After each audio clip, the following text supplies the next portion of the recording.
Welcome to class 7 mathematics, chapter 7 congruence of triangles.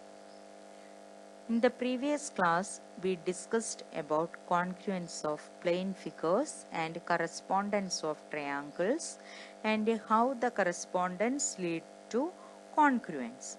Here we are studying how to obtain congruence of triangles. Next, we can see about congruence of triangles. Two triangles are congruent. They are copies of each other and when superposed, means if we keep one triangle over the other, they cover each other exactly. Then we can say that the two triangles are congruent. Here, triangle ABC and PQR are given. Triangle ABC and triangle PQR have the same size and shape. They are congruent, so we can express that as triangle ABC congruent to triangle PQR.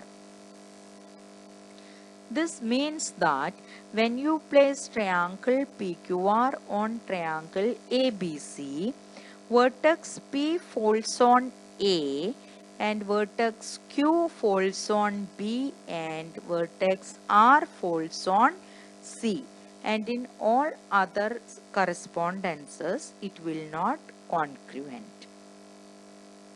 Also, side PQ falls along side AB, QR falls along BC and side PR falls along AC.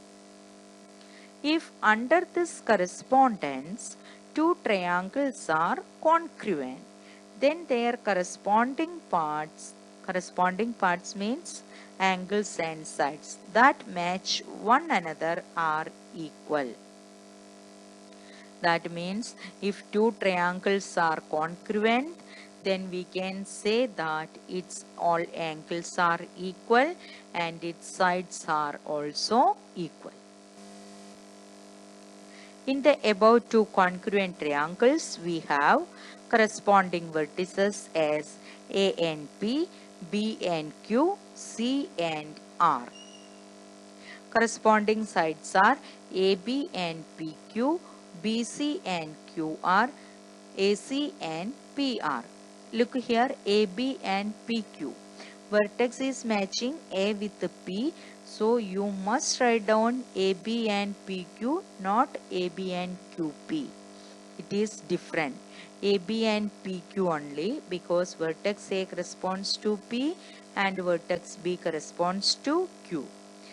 This is the correspondence is very important in congruence, so be careful. Next, corresponding angles are angle A and P, angle B and angle Q, angle C and angle R. While taking congruence of triangles, not only the measure of angles and length of the sides matter, but also matching of vertices is also very important. In the above case, the correspondence is A to P, B to Q, vertex C to C corresponds to R. So we may write this correspondence as ABC corresponds to PQR. You can see here after writing also A corresponds to P, P corresponds to Q and C corresponds to R. Next we move to exercise 7.1. Complete the following statements. Two line segments are congruent if, do you remember what is the condition of congruence? Yes, they have the same length. Second, among two congruent angles, one has measure of 70 degree. The measure of the other angle is, two angles are congruent means their measure will be equal. So other will be 70 degree. Next, when we write angle A equal to angle B, actually means Measure of angle A is equal to measure of angle B. Next question number 2. Give any two real life examples for congruent shapes. We have discussed many real life examples in the first class. So you can write any two from that one.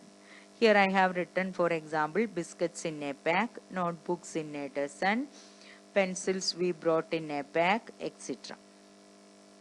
Question number 3. If triangle ABC congruent to triangle FED under the correspondence ABC congruent to FED, write all the corresponding congruent parts of the triangles. Two triangles are congruent means their corresponding parts are equal. That means the angles are equal and sides are also equal. So we can write the answer as corresponding sides AB corresponds to FE. You don't write EF because vertex A is corresponds to F, B is corresponds to E, and C is corresponds to D. The order is very important. So side AB corresponds to side FE, BC corresponds to side ED, and AC corresponds to side FD. Similarly, the corresponding angles, angle A corresponds to angle F, angle B corresponds to angle E, and angle C corresponds to angle D. Next, question number 4. If triangle DEF corresponds to triangle BCA, write the parts of triangle BCA that corresponds to angle E. So we can write the parts of triangle BCA which corresponds to angle E. So look here, they are asking corresponds to angle E. What is the part? Here it is in the middle. So from this triangle, what is the corresponding part will come? Angle C. Similarly, EF corresponds to last two. Here it will come CA. Angle F corresponds to angle A. Now DF, side DF corresponds to side BA. Now you can write corresponding part of angle E is angle C. Corresponding part of side EF is side CA.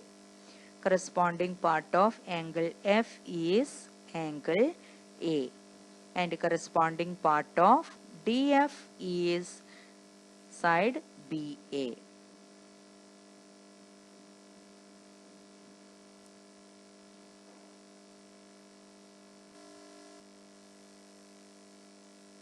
Write down all the explanations and exercise 7.1. Thank you.